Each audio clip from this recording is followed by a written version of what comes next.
कहानियां आईना होती हैं जिंदगी का, और चाहे अनचाहे वो उन पलों को छू ही लेती हैं जो ख्वाबों से गुजरे होते हैं आपके।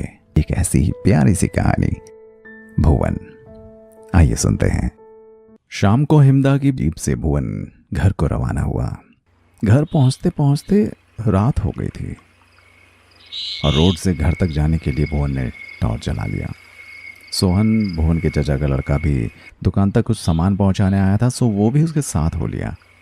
दोनों भाई बातें करते करते घर को हो लिए। भुवन, घर घर हो यार, हस्बैंड में दिन रात पाई है। तो सुना 12 रिजल्ट कब हो? जब उन्होंने यार के डेट पतन है और अले फल फूल कस नहीं पे ठीक है। रहा सीजन 150 पेट खुमैनी खाई और तू आरला है नहीं, और बस ठीक है। रहा भाई क्यों हो रामला होने ला रहा है अले होल तो तली खेत में हली। अच्छा और काका ठीक हो यार? हो ठीक है। उन्हें क्या है बाजू बलदू पछिला है, इधर घरों का काम कर है। ऐसा हो यार पुणे बात है कहाँ ना ठीक है। अरे जब बातों बातों में दोनों भाई घर पहुंच गए। ईजा बाबू भुवन का बड़ी बेसब्री से इंतजार कर रहे थे। भुवन ने दोनों के चरण स्पर्श किए। ईजा ने शिकायत के लहजे में कहा, क्या जीप तो कता का आएगी, तुम इधर देर कशी है? भुवन ने कहा, हम टाइम पर आया हूँ, तू कहीं बैग इंतजार है नॉल तब देर लगा रहे। इस बीच भुवन के बाबू बोल पड़े, तय है ये बेचैनी छे, जब बे जीप आ रहा तब तक फड़फड़ाहट है। हो तुम फिर शुरू है कछा? इसी बीच सोहन ने झोला उतारते हुए कहा, मैं चलता हूँ ताई जी। चले रोडखे पे चले? ना फिर कूल आज ही जल बने ही रहो नॉल बहु कूल। अच्छा ठीक है, कल आऊँगा कहकर सोहन ने विदा ली। तभी भुवन के फ़ोन में निकिता का मैसेज आया। पहुँच गए?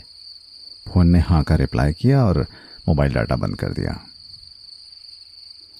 कि साग वगैरह आई जा लिंगुण छ दिने दाव बच रहे, मैं हाथ मुँह धोए पे रूनू, भूख ल बहुत जोरे लाग रहा है कहकर भुवन हाथ मुँह धोने चला गया।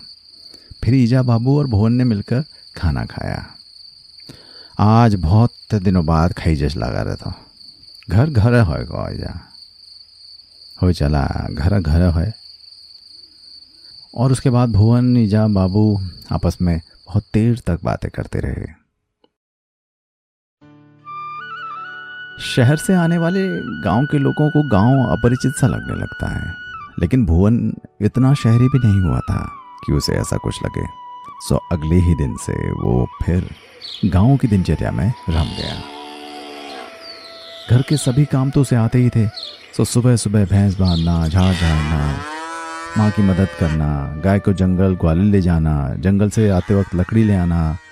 सोहन साथ था, सो पुराने दिनों की याद भी ताज़ा हो गई। और साथ ही कुछ खाली टाइम मिलता तो भुवन और उसकी किताबें तो थी ही। गांव में कैसे समय बीता पता ही नहीं चला। बीच बीच में निकिता के मैसेज, उसके फ़ोन आते, भुवन रिप्लाई करता, लेकिन भुवन अपनी तरफ से कभी भी निकिता को फ़ोन नहीं करता था। तो निकिता ही हाल चाल पूछती। देखते देखते 1 महीना बीत गया। निकिता से ही उसे पता चला कि 25 जून को रिजल्ट अनाउंस होना है। रिजल्ट की बात पता चलने के बाद भुवन ने रात को माँ से कहा, ईजा 25 तारीख रिजल्ट हो बल और फिर पहले जान पड़ो हस्बैंड। हाय ये तू जल्दी? अल्लाह तो आज है तू? अल्लाह कहाँ हूँ यार, 1 महीना हो अब जाना हो पे। ठीक छे कर पे तैयारी। ईजा ने एक लंबी सांस ली और भुवन हल्द्वानी जाने की तैयारी करने लगा। अब हल्द्वानी जाने के बाद क्या कुछ इस कहानी में मोड़ आता है, जानने के लिए सुनते रहिए कहानी भुवन।